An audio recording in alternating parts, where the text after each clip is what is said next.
We are talking today, this is Mysteries of Middle-earth, so it's been a while since we've done a Middle-earth live stream, but I thought what we would do was just go through a few of those things that maybe Tolkien never answered himself, or they're not 100% clear on first read-through of the books.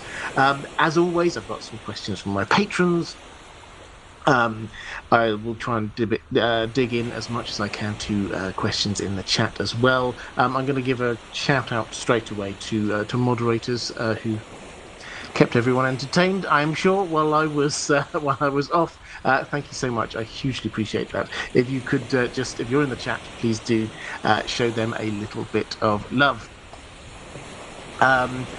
Right, so let's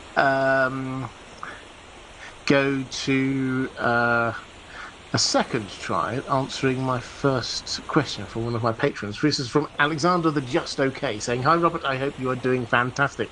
I am now, thank you. I was hoping you could talk a bit about the two watchers outside of the Tower of Cirith Ungol.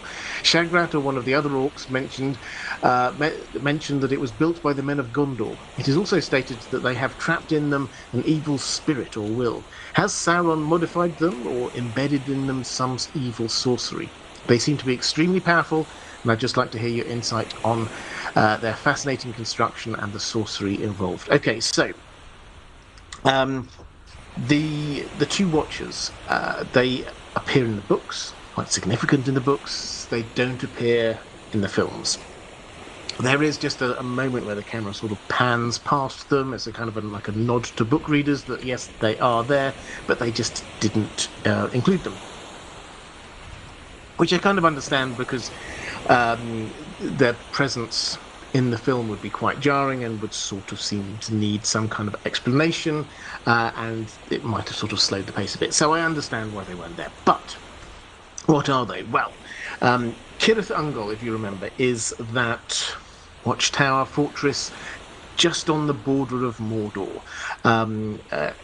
It's got the pass, which is where Frodo and Sam came through. Shelob's Lair's up there.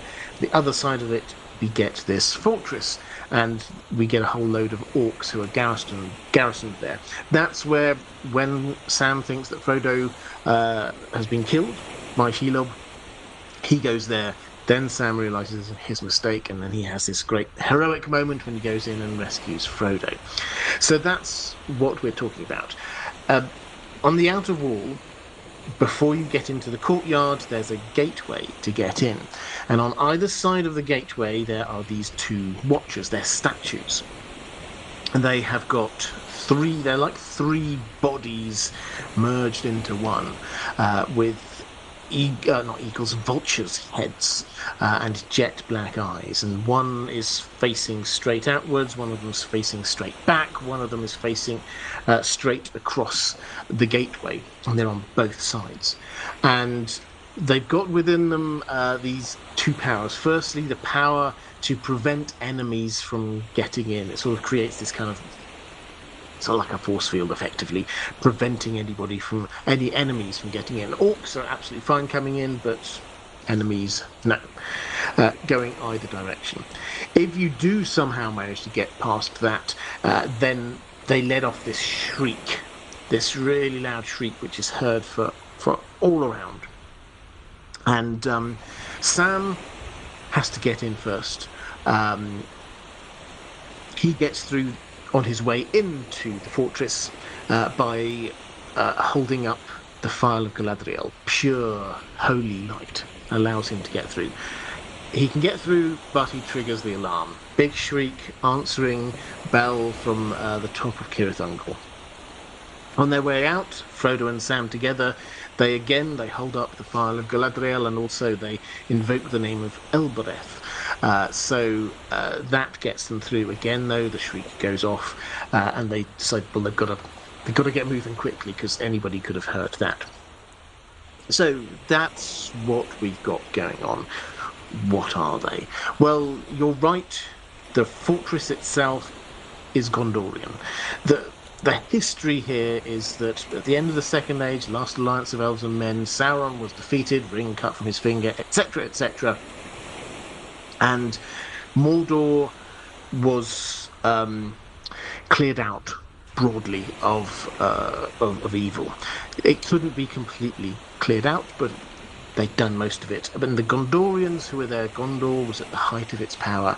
They set up this series of watchtowers around the outside of Mordor. They knew if Sauron was going to come back, if evil was going to return, this is where they would try and make their home base. So, Cirith Ungol was one of those, and an important one, being on a pass through the mountains.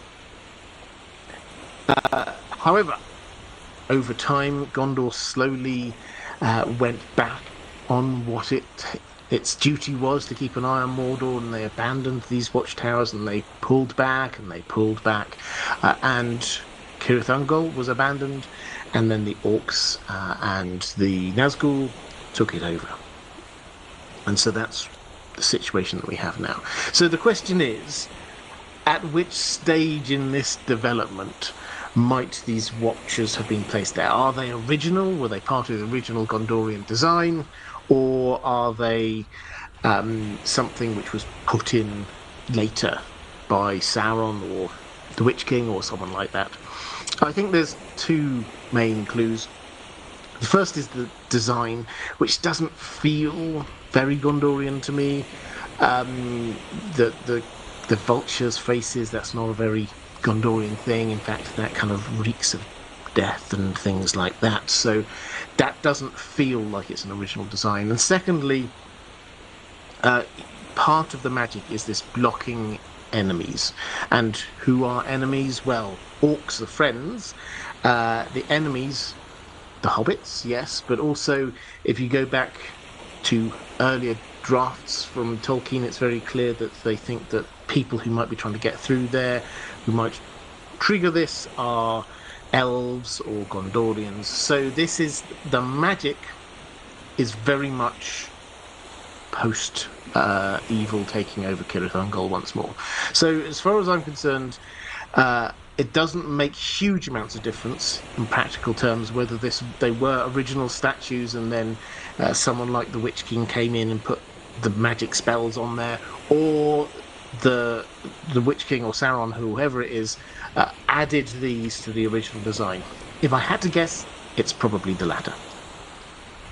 Okay, so that's the first question. Roman Lakovets saying, you said in one of your shorts that Tolkien didn't like the titles for the Lord of the Rings trilogy. Could you elaborate on that? Yes, I'm very happy to. I did a long form video about that as well. I think that was one of the ones I took down. I will be putting that one back up again at some point. Basically, Tolkien wrote a story called The Lord of the Rings. Now, he wrote it in 6 parts. But when it came to publishing it, yes, the publisher wanted to do this, but they were facing a problem in post-war England, which was the very high cost of paper. So publishing a big, thick book like The Lord of the Rings would have cost a huge amount. They'd have had to charge a huge amount. People didn't have huge amounts of money at the time. And so the publishers said, we're going to have to break this down into 3. Tolkien wasn't happy, but eventually he's accepted that, that's the reality of the situation. If he wanted to get this published, then it would have to be published in 3 parts. And he said, okay, so it's in 6 parts. We can do like parts 1 and 2 as well, first book, 2, 3, and 4. You get the idea. He accepted that. And then the publisher said, we'll need names for these different books. And he says, well, it's The Lord of the Rings Part 1, 2, and 3. And they said, well, no, we'll need cool names for them. And so you can read this all in his letters. It's fascinating. It's the correspondence on this goes over several letters where he's sort of umming and ahhing about the possible different names. And he's not happy. The Fellowship of the Ring, he decided quite quickly. And he was happy with that. He thought, okay, that makes sense. That's understandable. So, The Lord of the Rings, The Fellowship of the Ring. Okay, that's good. The second part, The Two Towers, he was okay with, but he had a whole series of these uncertainties about which two towers are we talking about here?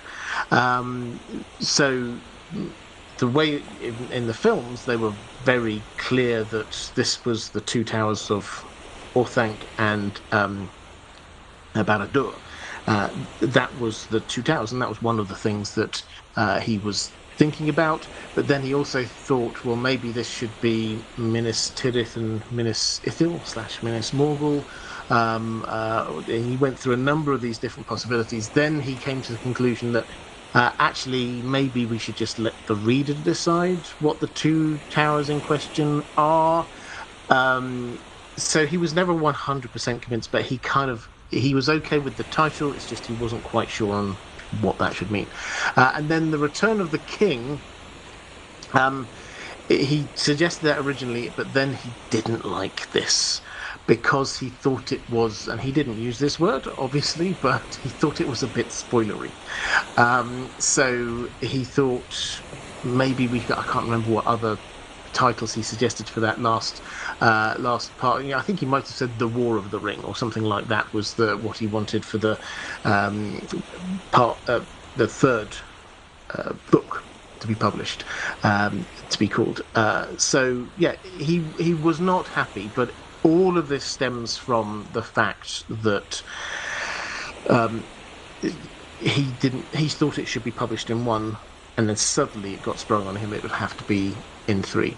And the other thing as well, actually, just a little digression from this, but when you read those letters, you can actually see, we now go, yeah, of course, it's a masterpiece, of course, everybody's going to love it and read it. But he and the publisher both thought this was a bit of a gamble, because when after the Hobbit was a massive success, everybody loved the Hobbit, and so the publishers, Stanley Unwin, came back and said, can we have another one? Can we have a sequel, please? And Tolkien goes and says, yes, of course, not a problem. Writes this up, and then as he's going along, you see these letters that go there, that he's sort of saying, this is a lot longer than I was expecting, and this is now not a children's book, this is now aimed at adults. And I think he thought it was really quite a dark book. It obviously had lots of extra layers of mythology, underpinning it, that the Hobbit kind of skates over that quite breezily. But he recognised, and the publishers recognised, that this isn't the obvious successor for a children's book. Suddenly this was a very different beast entirely. So they thought this was a risk, not only because of the paper shortage and the publishing cost, but also this isn't what they were expecting. This isn't what anyone was thinking that the sequel to The Hobbit was going to be.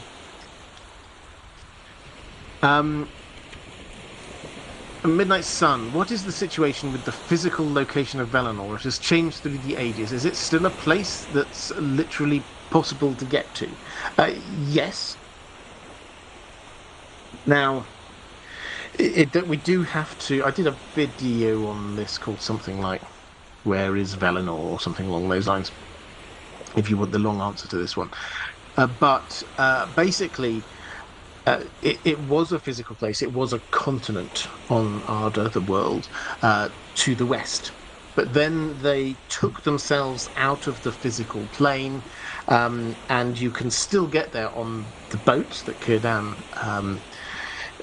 makes, on what is known as the straight path. So basically the earth is curved, but then you sort of like just stay on your straight path. Tolkien was, he writes it very well, but he very clearly wants it to exist in this kind of like slightly grey area between a physical place and a spiritual place. In as much as it's saying this is the straight path is not saying that literally Valinor is somewhere, up in a geostationary orbit above the planet. That's not what he's saying. But at the same time, it's not just a purely spiritual thing.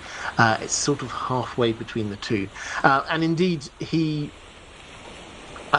he, even if you sort of read around the wider Tolkien literature, he talks of some, I think it's actually this is in Silmarillion actually, he talks about some sailors have stumbled across this straight path by accident. And it's very much a physical place. It is physically there, but you can't easily get to it. Hallie Summers saying, glad you've returned from the Unlight. Thank you very much. Could Balrogs return to Valinor? Durin's Bane seems more like Radagast than Saruman, pursuing interests or hobbies in Middle-earth. What about Radagast himself? Well, Radagast, one of the Istari, so he's sent on a specific mission to Middle-earth at the express wish of Yavanna, who's the Valar who cares about nature. And the hint here underlying this is that she has seen who's being sent off for the Istari, sees someone like Saruman, who's very much a disciple of Aulë, who's Yavanna's husband, incidentally, but he's the smith, and she's concerned that he might be into like damaging the environment and forests and things like that. She's not wrong. He did obviously end up going down that route, and so she wanted her champion to go along as well, who was Radagast. So Radagast wasn't part of the original idea. He just got tagged on, but still had this commission to be supporting the free peoples of Middle-earth against the rise of Sauron whenever he rose again. Now, what happened to Radagast was that he just kind of like pieced out, really. He played his small role at the beginning of the Lord of the Rings, and then they sent out scouts. They, being Elrond, sent out scouts from the Council of Elrond just to see what's going on, and they specifically sent them to Radagast's house to catch up with Radagast, but he wasn't there, and they couldn't track him. They didn't know where he'd gone. And Gandalf says, "Yeah, well, he is a master of hues and colours," or something, I think he said, which basically camouflage. So even elves wouldn't be able to find him. So he chose to stay, basically. He chose to be a part of the nature of Middle-earth. Could he have gone back? Yeah, I think he had stayed true-ish to his mission, but then eventually decided he wanted to stay. As for Balrogs, could they return to Valinor? Durin's Bane seems more like Radagast than Saruman, pursuing interests or hobbies in Middle-earth. Well, yeah, I mean, he was hiding deep underground, basically, Durin's Bane. But he was, and the way to think of the Balrogs in a kind of a Christian theology sense, because this is where Tolkien was sort of coming from, is Morgoth is the original big baddie. He's like the Satan figure falling and bringing with him a whole load of fallen angels who numbered among them the Balrogs. So could they go back to Valinor? Well, I guess theoretically. Entrance to Valinor was decided by the Valar, so if they repent and sort of see the error of their ways and try to be good little Balrogs, then yeah, there's no reason why they couldn't, theoretically. But the clear implication is that although they're Maiar, they get fixed into their form of expressing who they are. This kind of fiery demon kind of character. So they're almost beyond change. So theoretically, yes. Practically, no. Martin S., what is the distance between Minas Morgul, Shelob's lair, and Cirith Ungol? I get the impression the two latter are very close, likely less than an English mile apart, and is Minas Morgul close to, except the stairs. Well, this is one of those ones where the exact numbers I don't know. Tolkien didn't specifically tell us, and this was 5 miles from here, and all that's quite rare. In fact, he found it quite hard when he was another thing from his letters, which comes out. He loved doing the maps and things like that. He often actually suddenly found it quite hard when he was going from what he'd written, and he was trying to do a map. It's like, well, how far away are those places? So even Tolkien found it a little bit hard. But the Shelob's Lair, basically, you get the steps. Cirith Ungol Pass, you get the steps going up, and then when you reach the top, that's where you get Shelob's Lair, and Cirith Ungol is sort of just on the other side, not very far away at all. The orcs had that as part of their sort of patch, that they would be up to the edge of Shelob's Lair. That's where they would be patrolling, like. So you said likely less than an English mile. Yeah, absolutely. That's very close. I think probably even less than that. A few hundred meters would be my guess. In terms of Minas Morgul, so there's a bit further distance there. They had to actively travel from Minas Morgul was Minas Ithil. That, if you're imagining a map of Mordor in that part of Middle-earth, Minas Ithil, which became Minas Morgul, was the twin city of Minas Tirith. So if you're imagining Minas Tirith, and then you've got in the middle, you've got Osgiliath with the river, Anduin there, and then you've got Minas Ithil, which became Minas Morgul. So that's sort of like on a line there with Minas Tirith. Midnight Sun asking where Tolkien's Catholicism is most explicit. Quite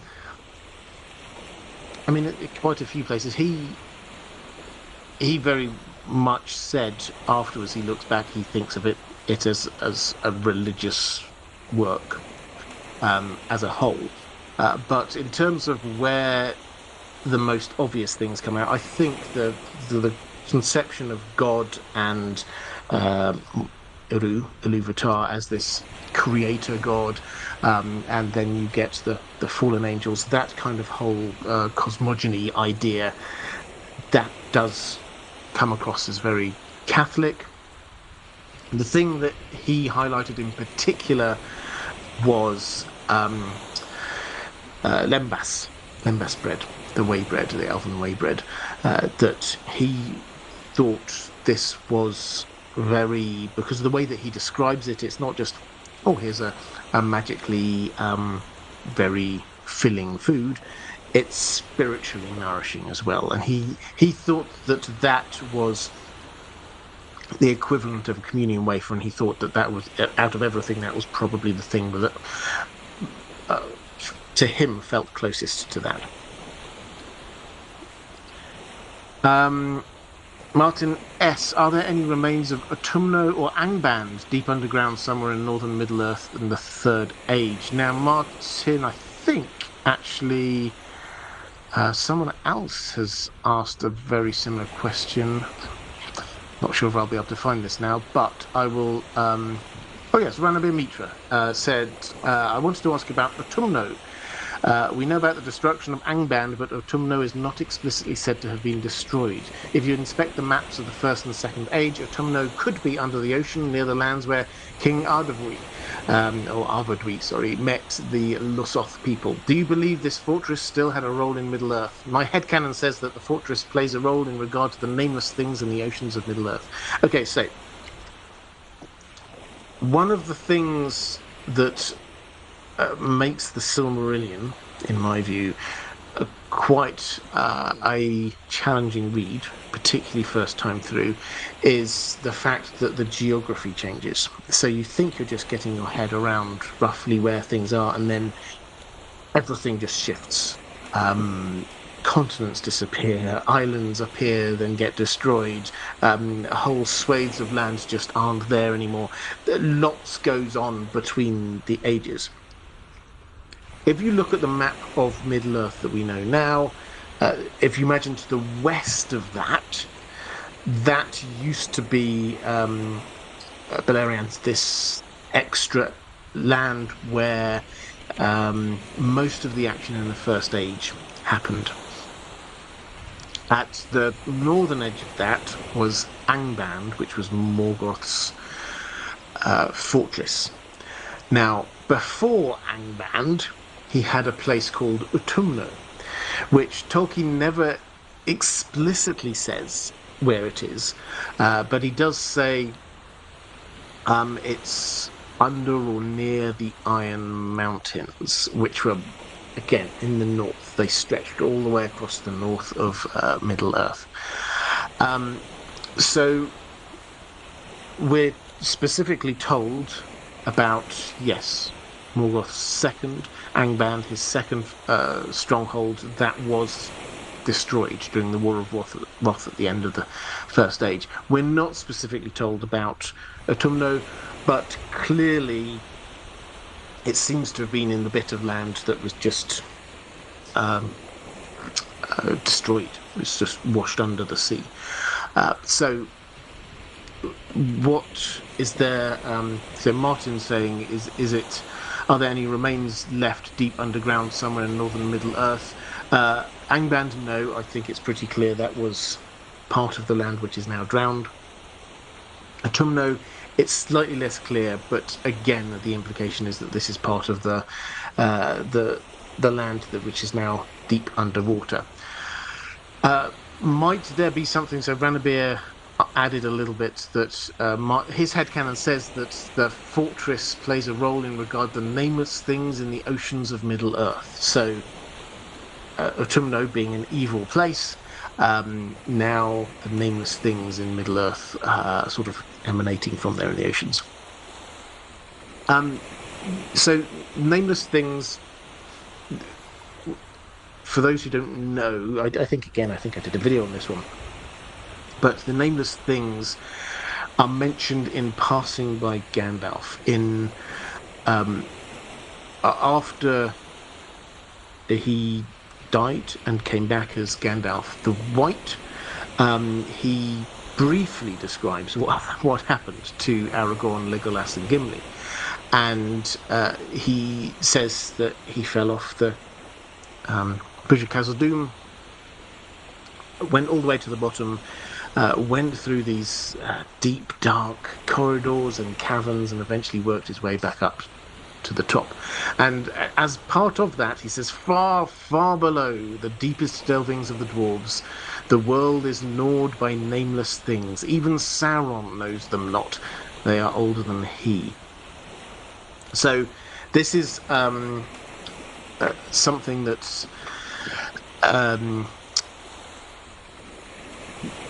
Gandalf goes on to say, I'm not going to talk about them, because even talking about them brings a little bit of darkness into the world. So we often think one of these is the Watcher in the Water. I think that's a fair guess to say that is the case. As for there being nameless things out to the sea, we're not told that specifically. There are sea monsters. Whether these are the same as the nameless things, it's never made 100% clear.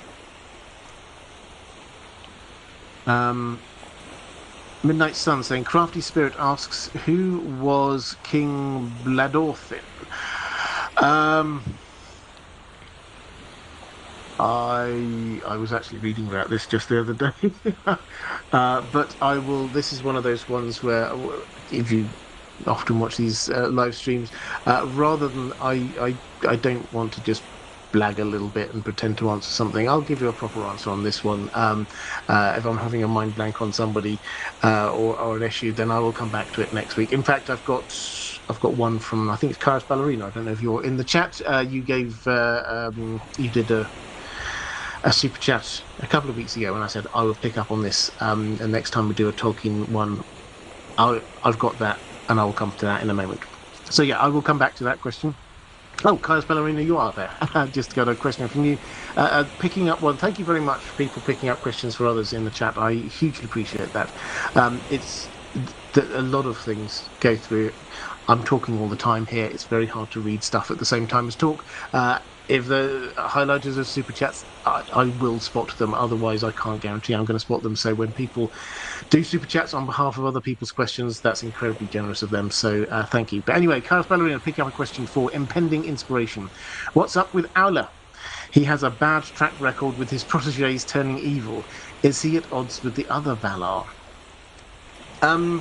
This is an interesting one.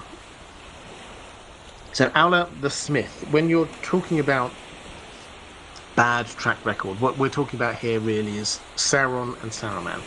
So each of the Valar had certain Maiar who were kind of attached to them. In the Blessed Realm, they would be like their disciples, basically, and those Maiar who were attached to a certain Valar, they would sort of take on some of those interests, characteristics, skills, that kind of thing. So, for example, we've already talked about Radagast and Yavanna. Radagast clearly loves the environment, wildlife, nature, things like that, and that's reflective of Yavanna. Sauron and Aulë was the smith, the creator, the maker of things, the crafter of things, and Sauron, who was at the time known as Mairon, and Saruman were both Maiar attached to him. So what's going on with him? I don't think this is him being an evil Valar or anything along those lines. This is because the longest interaction we have, focus that we have for him, is with the creation of the dwarves. I think this gives us the insight into what's going on here, actually, because the story there goes is that the Valar are waiting for the children of Ilúvatar to turn up, elves and humans. They know they will, but they don't know when. And so Valar are just kind of kicking their heels, just waiting, hanging around. But Aulë is a creator. And almost to kind of like to bide his time, he creates the dwarves. Now, he can't put the divine spark into them. He can't make them come alive, as it were. They're just automatons. But he created them. Then we have this interaction where Ilúvatar just like turns up and says, "So what are you doing?" And he's there going, "Yeah, because I was just kind of like making these things because that's what I do. I make stuff." And Ilúvatar's there saying, "But that's not. You're supposed to be here waiting for the children of Ilúvatar. That's not your job. You can't create things. Only I can create things, kind of ex nihilo. Look, they're not like." They're just automatons. They can't do anything at all anyway. And Aulë, to his credit, goes, "Oh wow, I didn't even think about this. That it might look like I'm kind of like trying to take your place. I'm trying to mock you. Anything. Tell you what, I will destroy them." And so he's about to destroy them, and then Ilúvatar comes in and says, "No, it's okay. I've now breathed life into them, but they now need to sleep. Elves have to come first, all part of the ineffable plan, etc., etc." So what that showed was that Aulë that showed a number of things. He has within him this desire to create, to craft, and that could spill over into wanting to take over the role, as it were, of Ilúvatar, the creator god. Aulë, however, passes the test, and when he kind of like realizes that he's stepping quite close to that mark, he immediately jumps back straight away. The Maiar around him perhaps did not have that wisdom. So Sauron, he crafts things, he makes things. Similarly, Saruman does, but both of them didn't have the wisdom to take the step back that Aulë did. So what's with him? I think perhaps I mean, maybe he wasn't good at sort of training the Maiar around him into how to use their powers for good.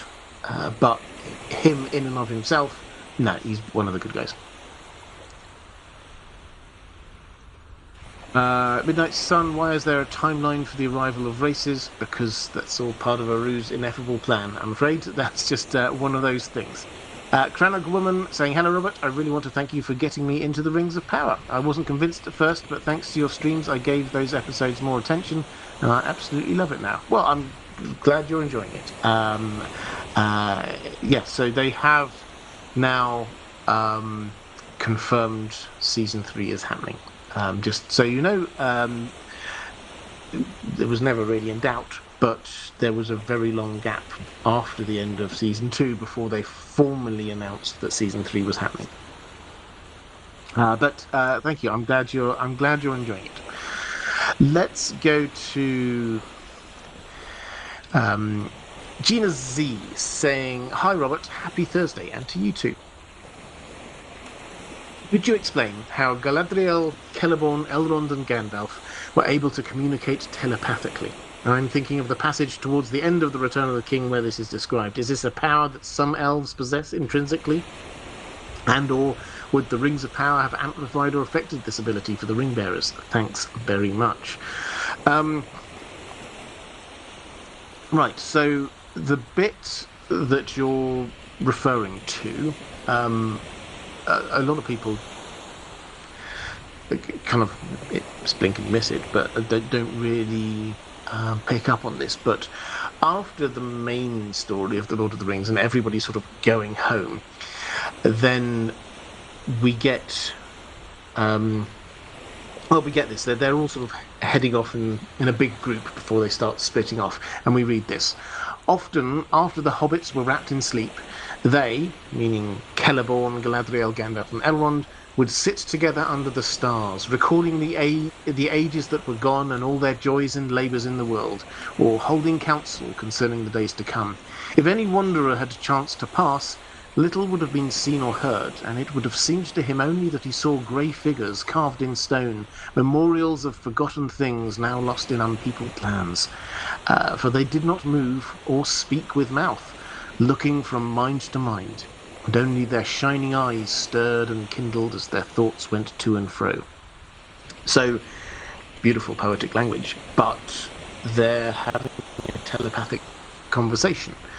Now, if you start digging into this, you'll find that you get lots of these kind of instances of bits of telepathy. We know about Galadriel. Obviously, she kind of looks into the minds of the Fellowship when they arrive in Lothlorien. Gandalf seems to have a telepathic link with Shadowfax. So there's lots of these kinds of things dotted about. Which led to some people wondering whether this was the Rings of Power, who they gave them this ability in some way. But the passage that I just read, that's from after the One Ring has been destroyed and the Rings of Power had lost their power. So it's not that. But if you dig even deeper, you find an essay that Tolkien wrote. And he did this quite a few times. He would just for his own amusement as much as anything else, he would write on some esoteric issue in his legendarium. He would just write an essay on it. And this one that he wrote, 8 pages, on the subject of what the word he used was osanwe, which translates as communication of mind. And what he says in that is that in theory, everyone, men, elves, Maiar, Valar, can communicate with their minds. So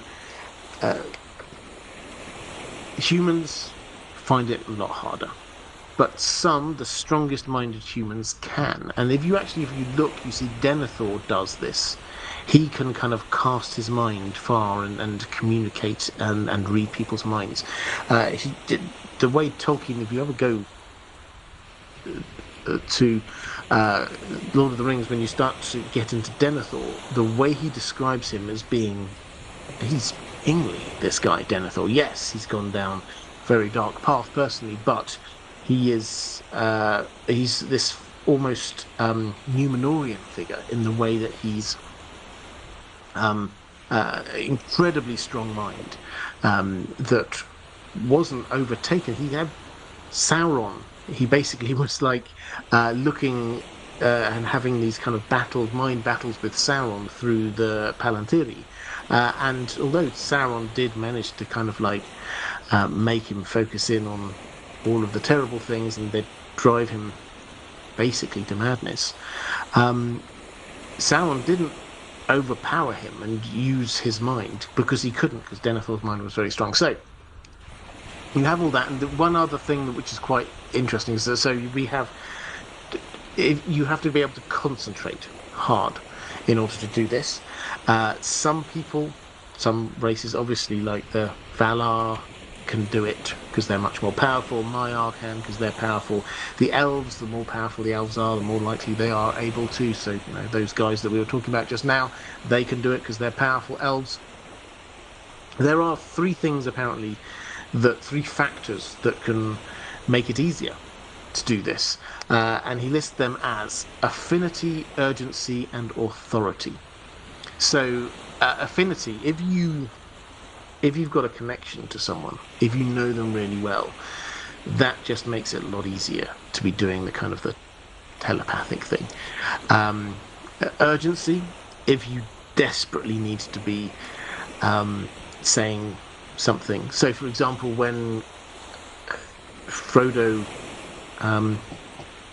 has the ring on, and just this is after Boromir had tried to take it from him, and he sat down in the chair of seeing, and Sauron is looking for him, and then he hears in his head this voice, "Take off the ring, you fool." That's Gandalf, and it's the urgency is there. Gandalf knew that he had to get Frodo to take off the ring right at that moment. And then authority, if you are a king or somebody in a position of authority, that makes it easier for you to be doing this. So the unexpected, certainly was unexpected to me when I first uncovered this essay, but the unexpected answer is that this isn't just like a thing that a small number of people can do because they've learned a particular ability. Theoretically, this is something that everyone in Middle-earth can do. Let's go to Mara Lee. Hi there, Mara, by the way. Great to see you. Saying, in The Return of the King, there is an aftermath of what happens to the major characters after the defeat of Sauron. What do you think? Do you agree with how each of the major characters' story arcs ends, or would you rather have Tolkien had written a different ending? And if so, which character or characters and how would you had rather see their story arcs play out? Well, I'm going to give the boring answer to this one. I think it's a masterpiece, and I wouldn't want to change any of it. Yes, there are some people's stories end in bittersweet or sad ways, and yes, I personally, we all do, want to know a bit more about what happened, but I wouldn't change a word. I absolutely wouldn't change a word. There's nothing there that I would go, oh, if only such and such. Even down to Bill the Pony. What happens to Bill the Pony? I just find that Tolkien wrapped up all of these character arcs in a wonderful way that that rewards you having read deeper and understanding deeper, which is astonishing given the fact that at the time when that was published, all of this extra stuff wasn't published at all. But Tolkien knew that if when that other stuff comes out, that would help you understand what's going on. So Galadriel's, for example, Galadriel's story arc, with her returning to the Blessed Realm, that hits so much harder when you understand all of her own character arc. And similarly Elrond returning, or Círdan going back. So all of just those characters heading to the Blessed Realm. That is the right place for their stories to end. But Mara also asked, I'm interested in learning more about the various wizards in Tolkien's Legendarium and their relationships with the other characters of Middle-earth, besides Gandalf. Okay, so we have the Order of the Istari. I'm actually writing a video on this at the moment, so it's fresh in my mind. The Order of the Istari. Istari basically just means wise one, which has this kind of wizards sort of feel to it, but there's 5 of them, and they are Maiar, and we've got Gandalf, we've got Saruman, we've got Radagast, and we've got the 2 blue wizards. Now, there is one passing reference to, we do not know the number of them from Tolkien, but almost certainly he did decide, 5 is the number. There was one more Maya who was with them way back when the elves first awoke, who was Melian the Maya. So she was part of them, she was the leader. This has only recently come out, actually, although there were hints about it in what we'd already had, but with The Nature of Middle-earth, a new book which came out, edited by Carl Hostetter. This came out, I'm going to say 3 years ago, maybe. And we learned about this group of Maiar who were sent, they were called the Guardians, who were sent to protect the elves from Morgoth right at the very beginning times. They came robed in power. That was a mistake, because it prompted the elves to go, is this really just like a kind invite for, you can come over to Valinor? If it is, why on earth are these incredibly powerful beings just standing around here looking at us all the time? And then they started getting suspicious and thinking maybe the Valar are just trying to get us out of Middle-earth because they want it.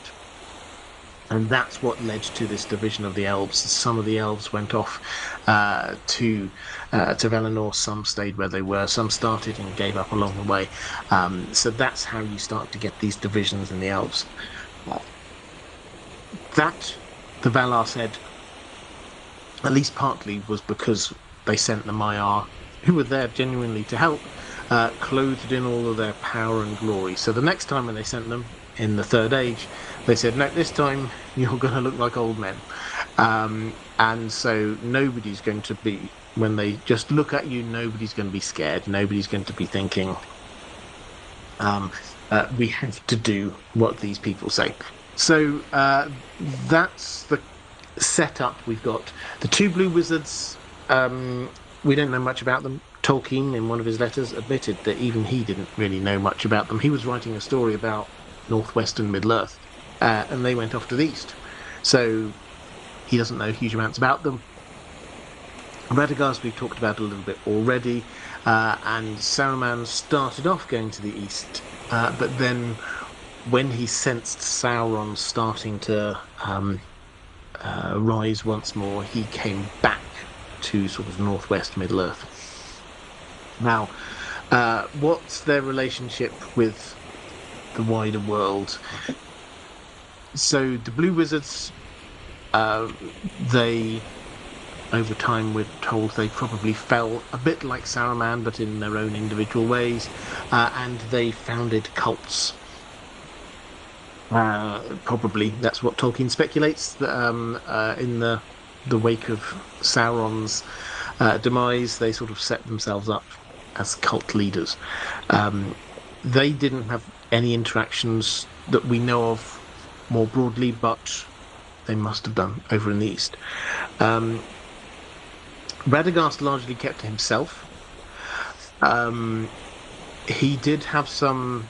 I mean, the people in the area knew of him, and obviously had some dealings with him. Beorn, for example, is aware of Radagast and thinks that he's an okay wizard, as these things go. But they're not like firm friends or anything like that. Radagast largely kept to himself, as far as we can tell.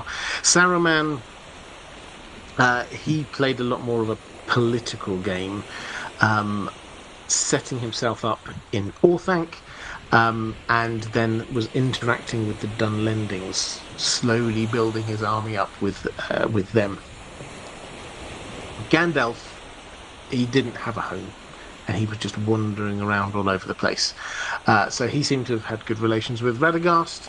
Saruman was a bit jealous of him because he got given the Ring of Power, and also because Galadriel wanted Gandalf to be heading up the White Council. Okay, we've got, let's have a quick look in the chat. Conor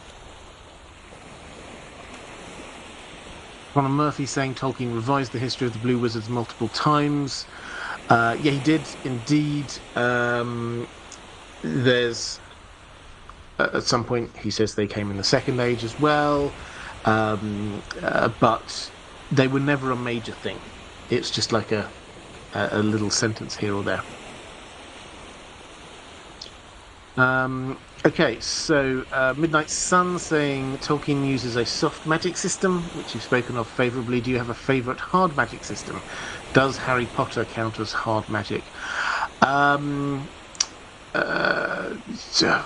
Harry Potter count as hard magic? I guess Harry Potter probably does count as hard magic in as much as I'm not as much a Harry Potter expert, but it certainly seems to be if you create your potions, you have to have these specific things, and if you're casting a spell, then you need to remember not just the words to say, but the way that you sort of flick your wand around. It's Wingardium Leviosa, not Leviosa, that kind of thing. So it's the inflections on the words are important. So yeah, it's I would say that is at the softer end of hard magic systems, but it is under the technical terms. Yes, that is a hard magic system.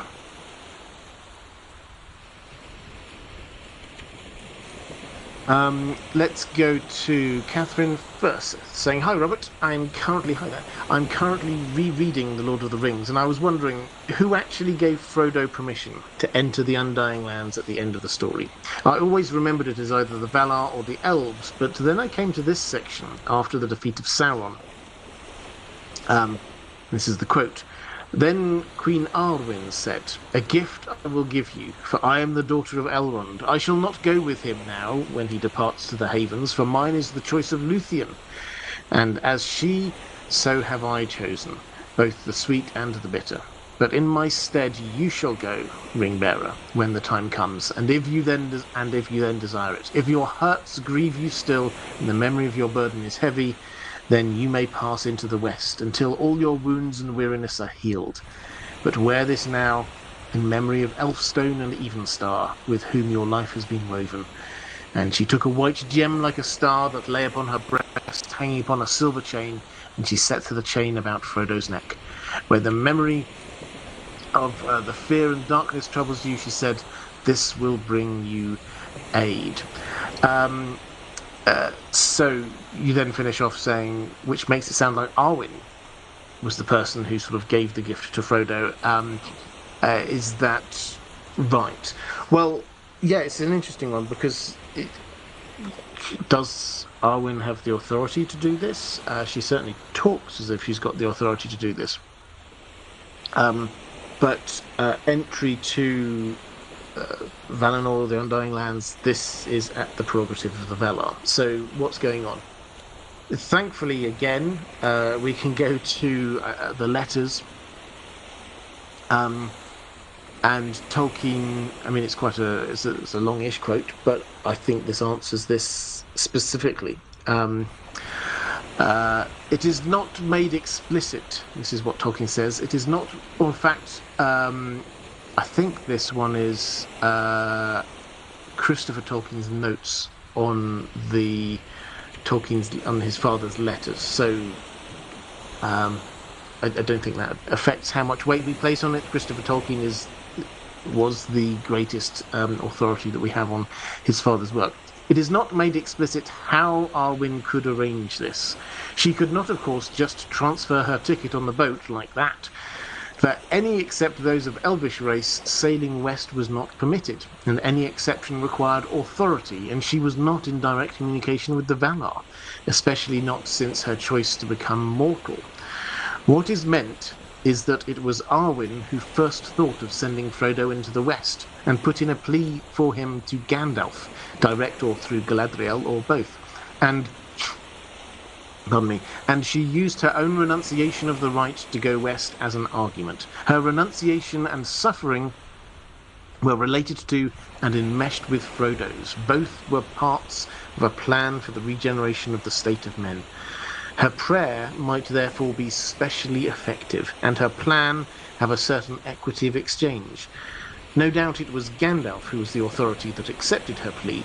The appendices show clearly that he was an emissary of the Valar, and virtually their plenipotentiary in accomplishing the plan against Sauron. He was also in special accord with Círdan, the shipmaster, who had surrendered to him his ring, and so placed himself under Gandalf's command. Since Gandalf himself went on the ship, there would be, so to speak, no trouble either at embarking or at the landing. Which is, I think, pretty clear. So this was Arwen's first thought. She saw Frodo, she saw the pain and suffering that Frodo had been through, and thought, you know what, he should be let into the Undying Lands. He should be allowed to go to a place of peace and a place of healing. And I've chosen not to go. So it just seems fair that, there's a space there. He should do that. And she didn't have the authority to say, yeah, you can go, Frodo.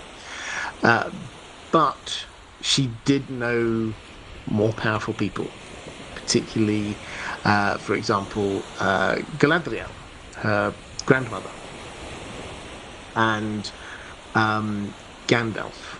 And Gandalf here, Tolkien bigs up his role in a way that Christopher Tolkien here bigs up his role in a way that his father doesn't always explicitly do so, but he basically says, yeah, so he's basically the emissary here for the Valar in Middle-earth at this moment in time.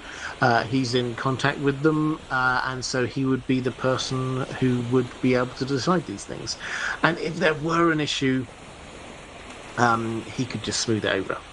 So that's where this all fits together. It was Arwen's first thought and idea, but Gandalf was the person who authorized it on behalf of the Valar.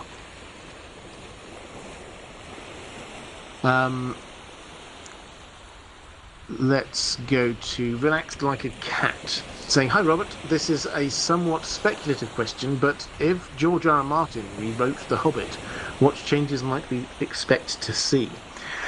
I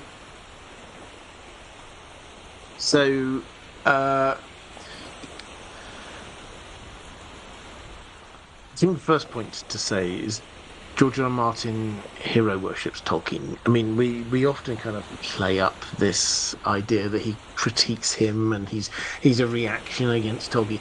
He loves Tolkien.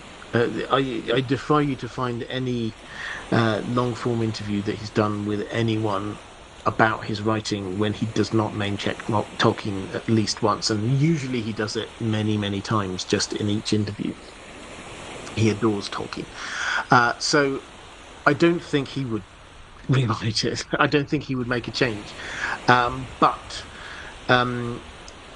it's probably worth here just expanding on the genre that's I wouldn't say, or subgenre, wouldn't say that George R. R. Martin was like the creator of it so much as that he's certainly the most well-known early creator within this grimdark subgenre.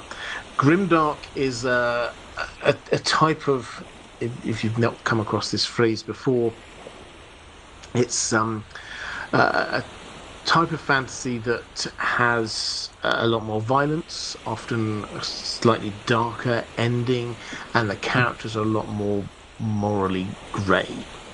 Now,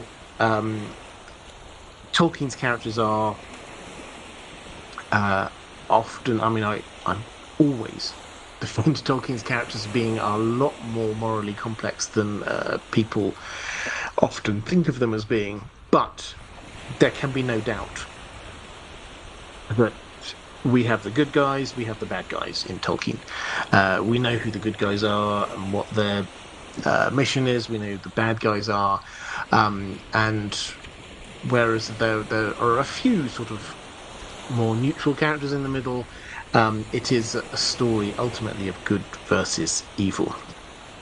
That is not the case in George R. R. Martin's kind of world, and this subgenre that we got. So A Song of Ice and Fire is not an easy who's the good guys, who are the bad guys, what's going on here. Even the sides that we would automatically think of as being the bad guys, the others, the White Walkers, I have a feeling that we will discover that there is, unlike on the TV show where they just make them want to go out and kill humans, then I think we will find that there's an extra layer here of why, what's motivating them, what's going on there.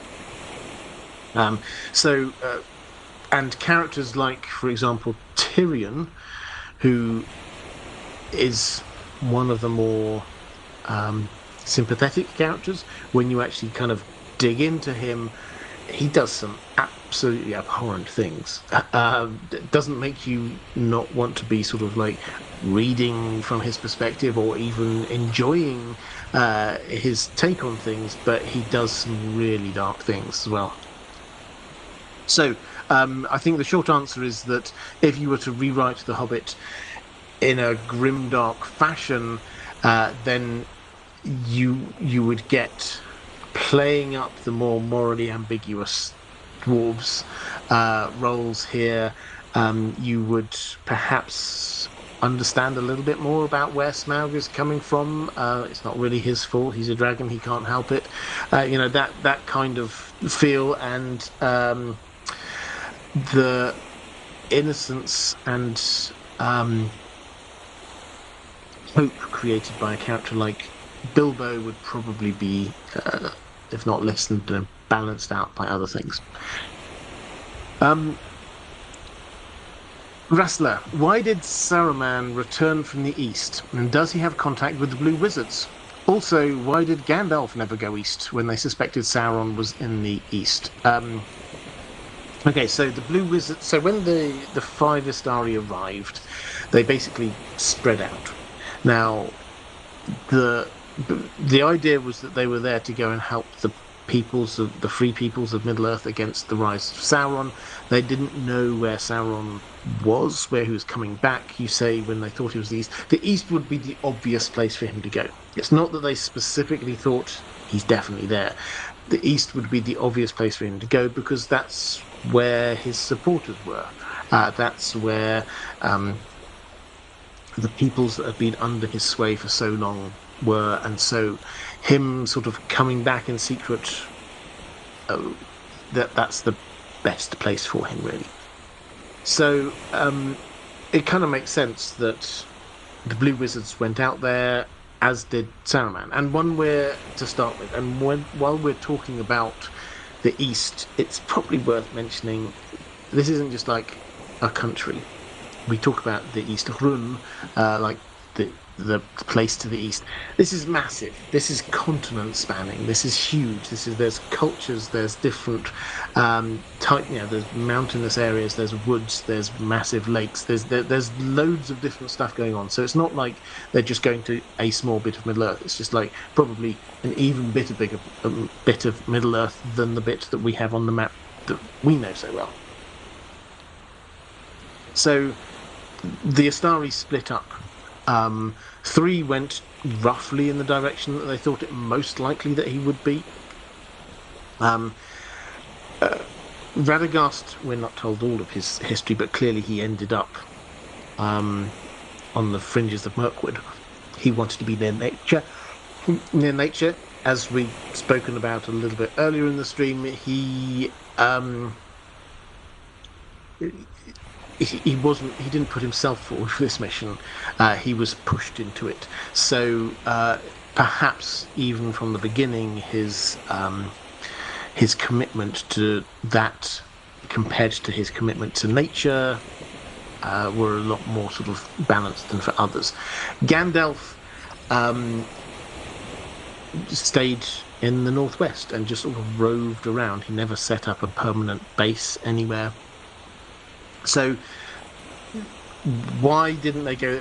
Because they wanted to cover a whole load of different possible places where Sauron could be coming. Why did Saruman come back? Because he could sense that Sauron was starting to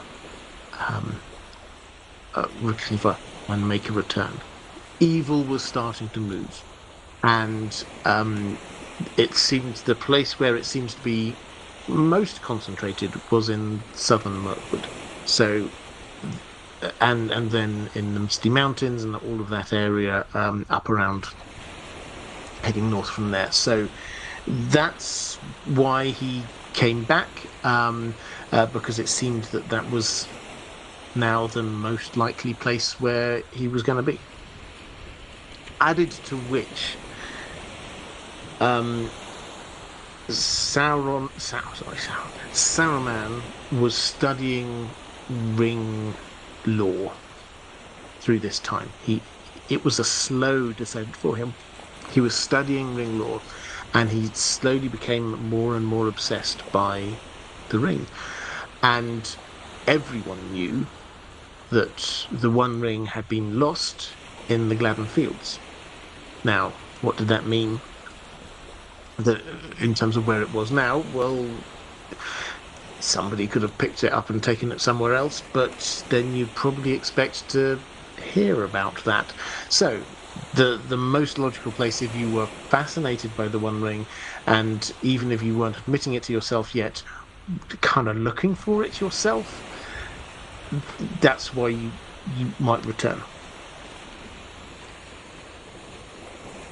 Caius Ballerina. I've never understood the 2 trees. This is the 2 trees of Valinor. Wouldn't they be blinding? It's the power of the sun. Why 2? Does one shut off to make night, or is it always day? The moon doesn't emit its own light, so why does the tree? How big are they? Well,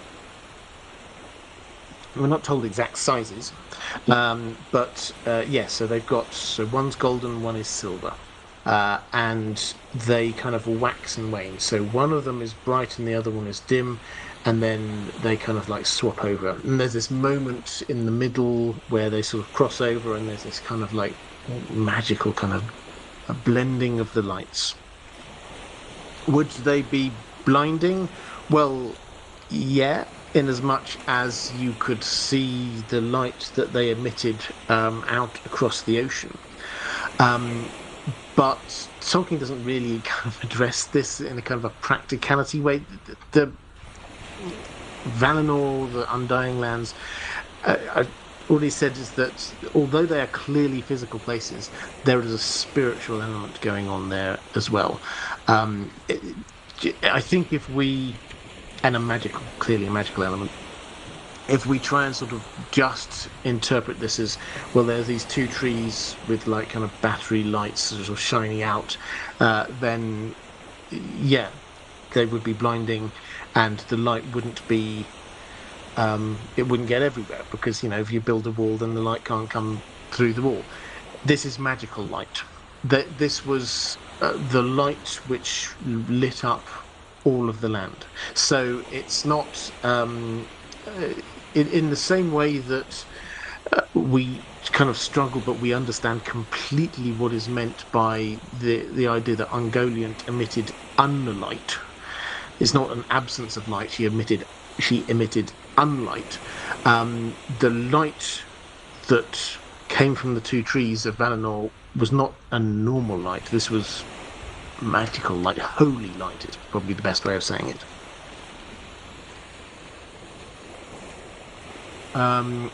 And Chaos Ballerina picking up a question, thank you very much, for Lafayette Sunset. Was Círdan's foresight a self-fulfilling prophecy? He gave Gandalf Narya because he saw he was better than Saruman, but that partly started Saruman down his dark path in the first place. I mean, it's an interesting point. I think this did contribute to it, but I would definitely not say that the biggest, or even one of the biggest, contributory factors in Saruman's fall was the fact that Gandalf got the ring. Now, Saruman was already quite a haughty spirit, let's put it that way. Even before he set off from Letadrel, he didn't like the idea of Radagast coming along. He didn't want to share a boat with Radagast. He didn't like that at all, because he didn't think that they were equals. That tells you that his attitude and approach was already pretty bad, and it just got worse. The more he then started to focus in on ring lore, and that turned from an academic interest in it to actually, how do I do this? And then obviously through the Palantiri, there was contact with Sauron. That path was happening anyway. So Círdan's foresight was to give it to Gandalf, give the ring to Gandalf, because Saruman was going to go down a dark path, and Gandalf with it would be able to stay the course. So yeah, I don't, although I understand it and it might be a part of the picture, I don't think that is the self-fulfilling thing going on there. Have a quick flick through the chat. Connor Murphy saying the Silmarils later contained the same pure light. Yes, so the light from the two trees was captured within the Silmarils, which actually, incidentally, also kind of answers the question about the Silmarils as why, if they had this light, was that not blinding? And it clearly was very bright, but we don't hear people being literally blinded by even a remotest glance at them. So yeah, it's the holy light.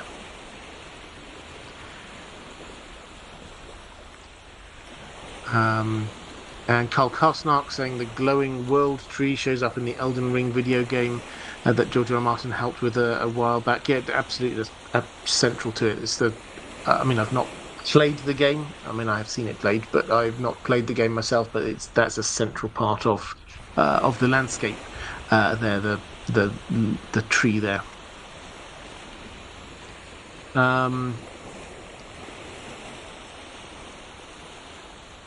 Let's just looking through the chat.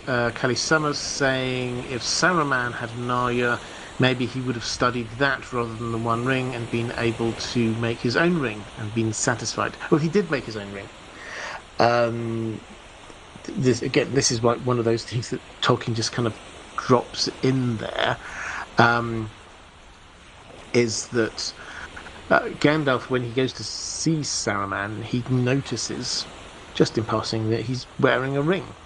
And then when Saruman rather grandly announces all of his titles, Saruman of many colours, etc., then he says Saruman Ringmaker. Saruman had been studying ring lore and he had made himself a ring of power. Now, definitely not to the same power that the rings of power we know about are, but this was like his first attempt.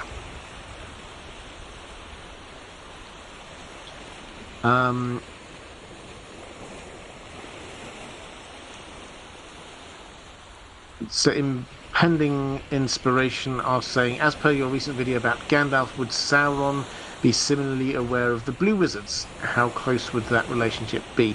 Yeah, similarly. So the answer, if you saw the video, did Sauron know about Gandalf, is that he will have been aware of him, and he will know that he's some kind of emissary from the Valar. And he may, I mean, they certainly will have known of each other way back in Blessed Realm, but that was a long time ago, thousands of years ago. So it's possible Sauron will have only got sort of vague, hazy memories from that, because Maiar do forget things. They are fallible. I think we often think, oh, they'll remember everything, but they can't remember everything. So, will he have been aware of the Blue Wizards? Almost certainly. And probably he will have played some subtle role in their fall, would be my guess. But we don't know that. It's just, he will have been aware. Let's go to... Ranabin Mitra, we done that. That was the question we had earlier about Utumno. Andrew Biederman saying, what powers do the Valar have over events and the children of Iluvatar? The specific mystery I want to know about is the curse of Morgoth on Húrin and his family. Did he really have the power to do this? Events largely seem to have played out according to what Morgoth intended with this curse. But if he could really curse like this, why wouldn't he have done so to every meaningful enemy among Man and Noldor? It's a good question. So for those who don't, this is from the Children of Húrin story, which is...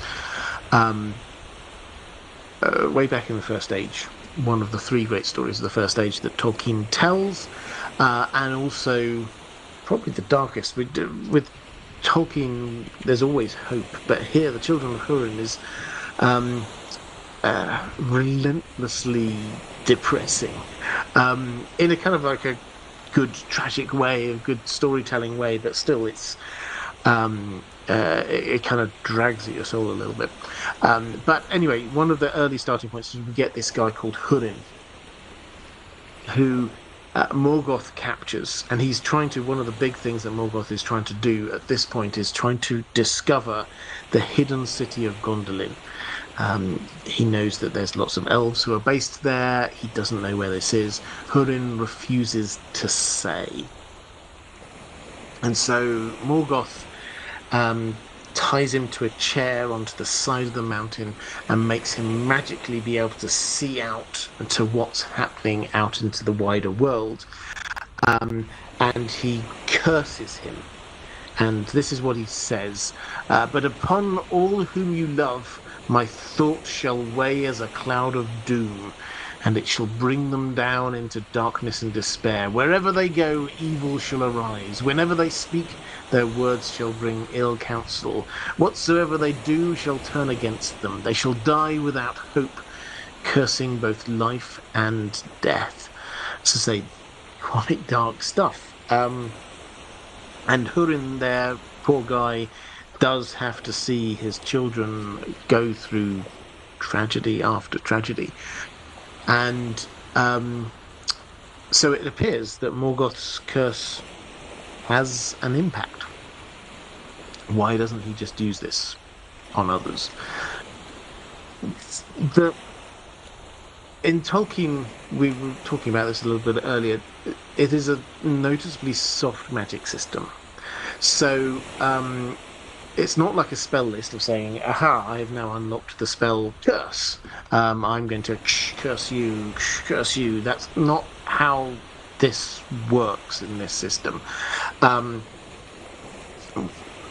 magic and power and words are kind of inextricably bound, and the borders between them get quite blurred, and so it's like curses have power in Tolkien's world, and so what Morgoth here was doing was a curse, but it was like in that moment that worked. It's not just like he can now just like zap another person with a curse and another person with a curse. There are moments and times and ways of speaking which imbue them with power, and that was what was going on there. So yeah, he probably could have done that a bit more if he'd sat down and thought about it, but it's not as simple as saying, well, I'll just recreate this and do that kind of thing again. Words have power, and they kind of mingle with magic and fate and other things.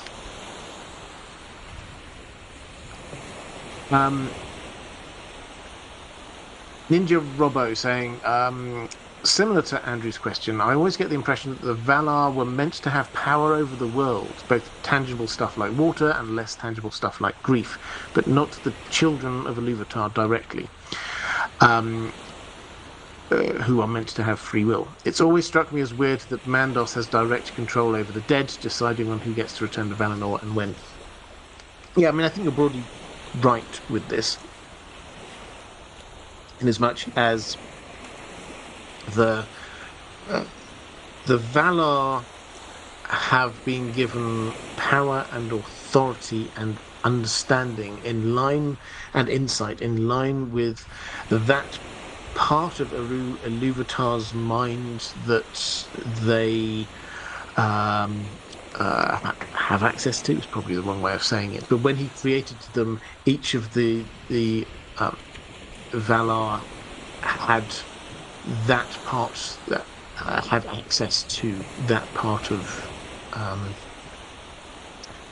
Uru's being, in as much as, for example, we get Aulë the Smith, that he understands, he gets this creative urge that comes from Uru. Yavanna, the love of nature, that comes from Uru. That's not just her, that comes from Uru, and that's an expression of his love for nature. And then you can go through all of the other Valar. They've got their area, and because this comes from Uru, it's not just them. This means that they have authority over that. So Ulmo has authority over the sea, which means that he can be moving and shifting the sea and things like that. And Yavanna can grow stuff, not because of her own natural power, but because this is coming from the sort of the demiurge, the power coming from on high. As I say, this is quite Tolkien gets into what we would probably call as quite high fantasy with this, but also the more you get onto the specifics, the more he uses the poetic language, because you get those first bits of the Silmarillion are written in deliberately old style language and deliberately mythological feel. So we're not being encouraged to sort of like come at this with a scientific mind and saying da da da da da, this person can do A, B, and C. We're supposed to kind of understand it in the way that the Greek gods or the Norse gods have control over the elements or whatever their individual thing is. Let's go to another question from Simran Singh here. A question regarding the Legendarium. What do we know about the Nazgûl from the Second Age? What, besides the Witch King of Angmar, were the rest up to in the Third Age before they began searching for the Shire? So anything you can elaborate on about Minas Morgul? Right. And then you have to say, I love listening to your Lord of the Rings and Song of Ice and Fire streams while painting up my Lord of the Rings miniatures. I'm finding out what people are doing while they're listening to this. Are those the Warhammer ones? They're quite cool. So, in terms of the Second Age, so they are quite quiet. This is the headline. So it's not that you've missed a lot here. We get the distribution of the rings to the 9 rings to 9 men, 9 humans, happens in the Second Age, some point after the year 1697, I think it is. So at some point after that, the rings get distributed. And as we know, one of the things that the rings do is extend lives. So the people who had them had very long lives, and also they had much increased power. And so in the Second Age, then the quote is that they were mighty, the 9 were mighty in their day, kings, sorcerers, and warriors of old. So that situation where they're not fully Nazgûl yet, they're not Wraith-like yet, but they are being their lives are being stretched. That goes until, I think, the year 2251 of the Second Age, at which point we hear that they make an appearance as the Ringwraiths, as the Nazgûl. So by that point, they've all given in and are there. But there's a period of maybe up to 400 or 500 years where they are out as humans doing human things and being very powerful, and people not really knowing necessarily why they're being so incredibly powerful. They stay in Mordor, it would appear, when Sauron gives himself up to the Númenóreans, and they survive over there. Then Sauron his body gets killed by the downfall of Númenor, and then he heads back, and they have the last alliance. This is a while later. The last alliance, the implication is that they must have been fighting in the last alliance battle, but we're not specifically told about that. But when Sauron, at the end of the Second Age, just going into the Third Age, when the ring is cut from Sauron's finger, he loses all his power and has to start off from scratch. It's the same for the 9 Ringwraiths, because they're connected to the One Ring. Their power comes from the One Ring, as it were. So when Sauron had to slink off without bodily form for a while, they did the same. When Sauron set himself up somewhere, maybe this is around the year 1000 of the Third Age, sets himself up in Dol Guldur in South Mirkwood as the Necromancer. Then a bit after that, that's when we start getting the Witch King. Similarly, he starts to gain in power as well, and he puts himself up in Angmar. It's the year 1856, as Gondor is slowly losing. I think it's one of the first question answered today, but Gondor slowly pulls back from its watch over Mordor.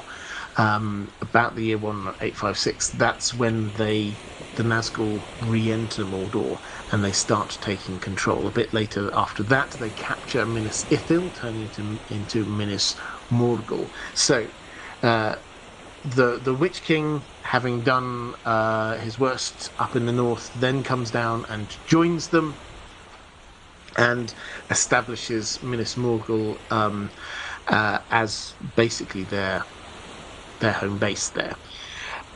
What they do then for the next few hundred years is prepare the way for Sauron. because once Sauron gets kicked out during The Hobbit, when the White Council go in and take on Sauron the Necromancer in Southern Mirkwood, from there he heads down to Mordor, re-establishes himself, declares himself as being there, and he can do that because the groundwork has been done by the Nazgûl.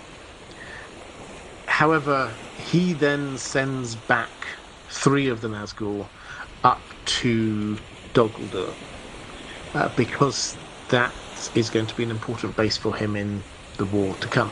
So they head up there, they stay there for a bit before he calls them all back at the beginning of the main story that we know, so that they all appear very obviously in that attack on Osgiliath, so everybody thinks they know exactly where the ringwraiths are.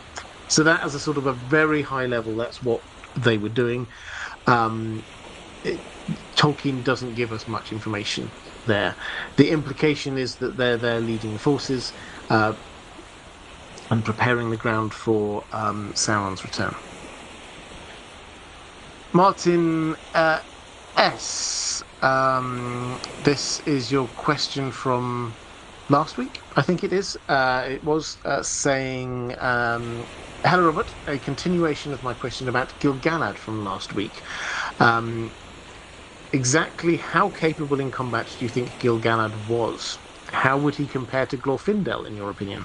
On the one hand, Sauron with the One Ring was probably a more dangerous foe than the Balrog, which Glorfindel faced. I would agree. On the other hand, Gil-galad had Elendil with him, and both carried legendary weapons, Aeglos and Narsil. Both Gil-galad and Glorfindel died in their fights with Sauron and the Balrog. My initial take, this is Martin's initial take, is that due to having many more centuries to train as a Noldo elf, Gil-galad was probably a greater warrior than Elendil overall, despite Elendil's size and presumable strength. But when we have Gil-galad versus Glorfindel, I think it is a greater feat shared between 2 people, with probably a greater weapon versus a relatively speaking lesser but still great feat by 1 person. I think they are roughly comparable, maybe with a slight edge to Gil-galad. What do you think? They're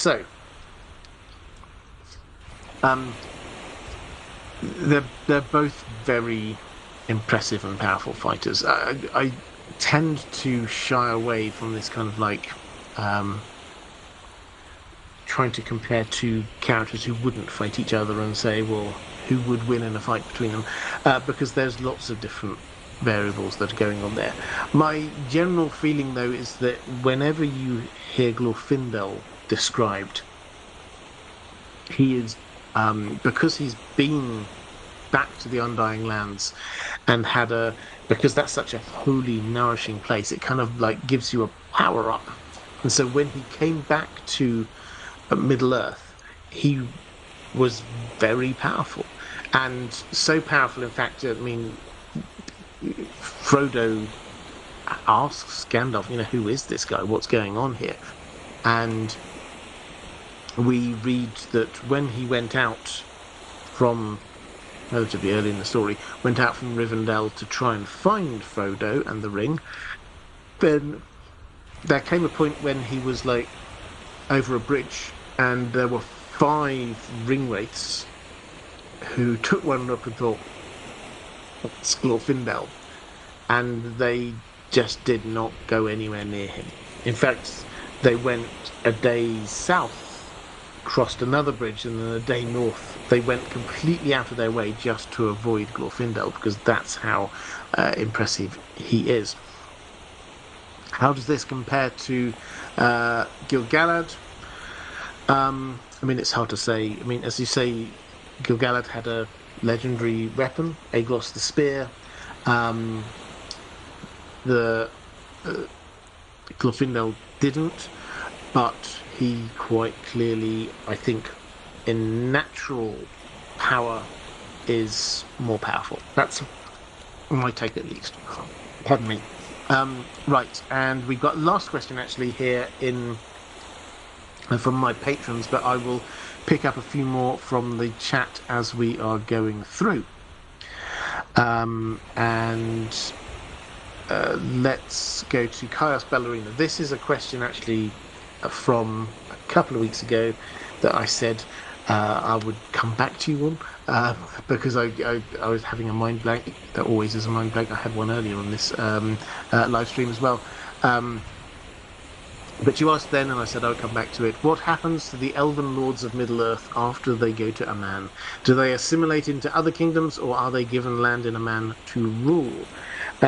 Which is a really interesting question.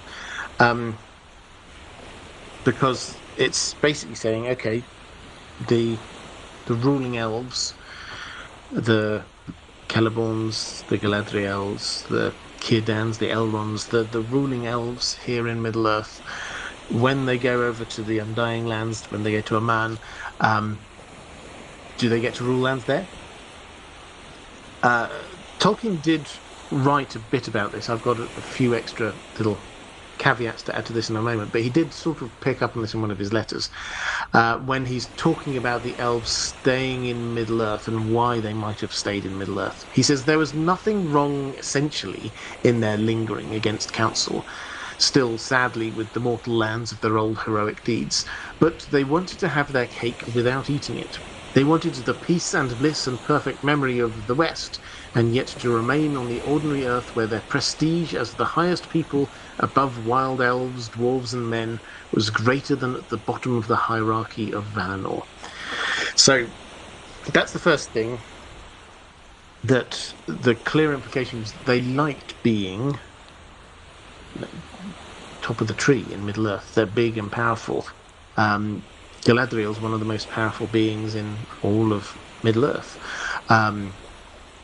Elrond, similarly. The top elves, the ruling elves, were incredibly powerful. And the clear implication is that they wouldn't have the equivalent level of power back in Aman. Now, in terms of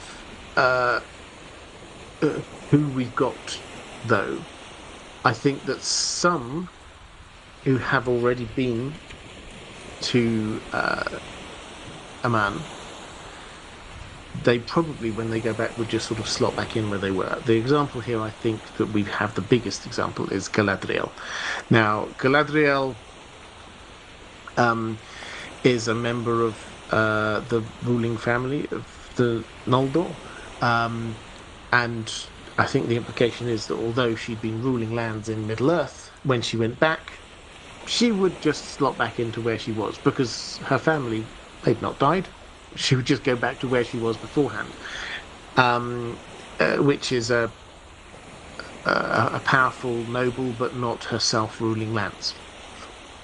The interesting question is what happens to those who hadn't got any particular role or place already in Aman. They were just going over there, like Círdan, for example. I don't know, because Tolkien doesn't give us the answer, but the clear implication is that someone like Círdan or another lord who's done good in Middle-earth, they would be rewarded in Aman. And what does that reward mean? Well, yes, maybe they would, if their people come with them, maybe they would be able to set up an equivalent of that structure where they were in charge over in Aman. That's the kind of implication we've got. It's just that they wouldn't be top of the tree anymore. They wouldn't be one of the 3 or 4 most powerful elves around. There will be hundreds who are more powerful than them. So I hope that one answers that question.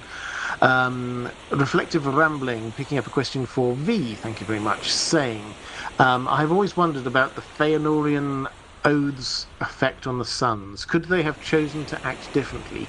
What did compelled mean?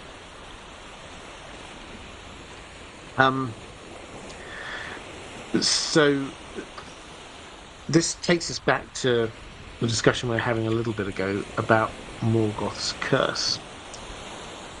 The words have power in Tolkien's world, And so if Feanor, as he did, he made his sons swear an oath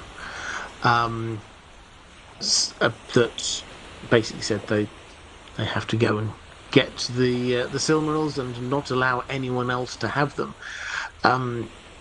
That had power over them. It was like a promise, but it was a magical promise that meant that they couldn't break that. They had to keep acting in that way. You asked if they could have chosen to act differently. Within reason, I think, as long as it didn't contravene what they swore. So they didn't have to just charge mindlessly at Angband because they knew that inside Angband were the Silmarils. They were keeping within their vow to, as they did. They set up this sort of very long 400-year-old siege of Angband. That was fine as long as their intention was to at the earliest opportunity get the Silmarils back. Also, when you get to the very end of the First Age, you get the last two of Feanor's sons who get one of the Silmarils each. Both of them basically chose to get rid of the Silmaril and themselves at the same time, which was one way of dealing with this. How do you, technically they're making sure that nobody else ever gets hold of them. You throw into the sea, you jump into a fiery chasm in the earth. That does prevent other people from getting hold of them.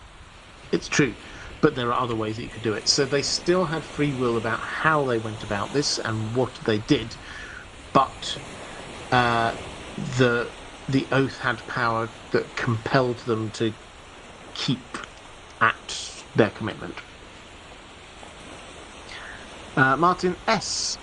Saying, if you think about it, it's not just Tolkien's magic system that is soft. It's not just Tolkien's magic system that is soft. His treatment of anything unquantifiable in his work, such as population sizes, that is soft and vague. More mystery for it. Yes and no on this. If you start digging into this, you'll find he actually gets incredibly nerdy about some specific details.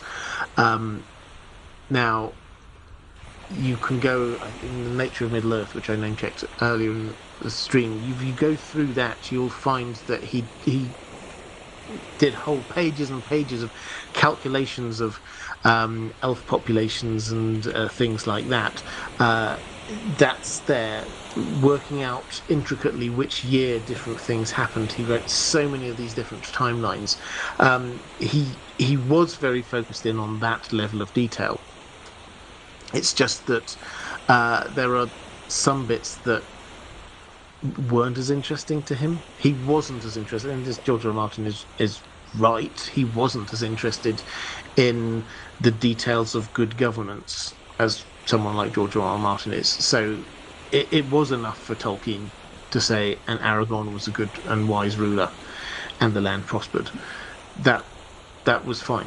He didn't need to go in and say exactly all the details of what he did and why and how that impacted on the GDP of Gondor. You know, that's not the kind of level of detail that he cared about. But there were some things that he went into nerdy detail about. Magic, though, right from the start, it was very soft as a description. Martin S. Saying, my impression is that Galadriel's father, Finarfin, is the ruler of the Noldor remaining a man, but it is not entirely clear. Yeah, I think you're probably right there.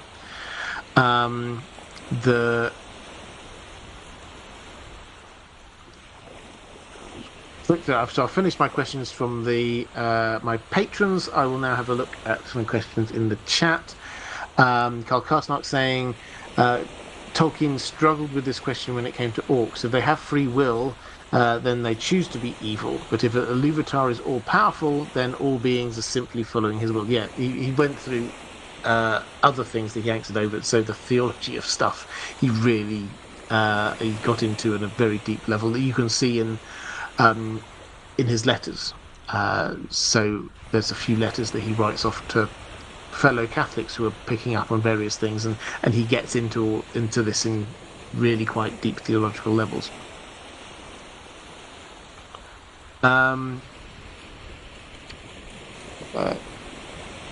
Impending inspiration saying, as per Leibniz, there is a greater capacity for good in a world in which evil exists.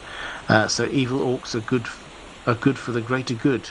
Wow, blowing my mind. People seem to be getting into the problem of evil and other issues here in the chat, which is fantastic. But I think what I will do is I will say next week I haven't. I'm not around next week. I'm trying to pre-record a thing. I may or may not be able to do that. So fingers crossed I will. But in 2 weeks' time, I will be back with another live stream, definitely. So coming up on the main channel, though, I've got a couple of videos. A Song of Ice and Fire videos coming up. I thought I'd try doing a double header. The Valonqar. Who is the Valonqar? I never actually wrote a video asking who is the Valonqar, and a question which comes up a lot: who is the Hooded Man of Winterfell? It's one of those things that it's literally only 2 paragraphs in Dance with Dragons, but it's a question that, because George R. Martin clearly left it as a mystery, and it's quite near the end of the book, we haven't had a chance to uncover it at all. I've had a go at trying to say who I think the Hooded Man of Winterfell is. But that's all to come. In a couple of weeks we'll get more shorts. I hope you enjoyed the short form videos on this channel that I did recently, a couple of weeks ago or so. I'll be producing another load of them coming up soon. But that is it for this time. If you're watching this back a little bit later, appearing somewhere around here on YouTube, somewhere around here will be a link to my playlist of other live streams. If you want to watch more live streams, appearing somewhere around here is a link to my Patreon page. Martin S. just saying, I didn't know Tolkien had gone into details with numbers in populations. Not numbers in terms of like how many people there are living in Gondor kind of thing, but he's trying to work out the growth of different populations earlier on in his Legendarium. Yeah, do check out the nature of Middle-earth. And that's about it, I think. I will see you again, possibly next week, possibly in 2 weeks' time. But till then, take care, everyone, and I will see you soon.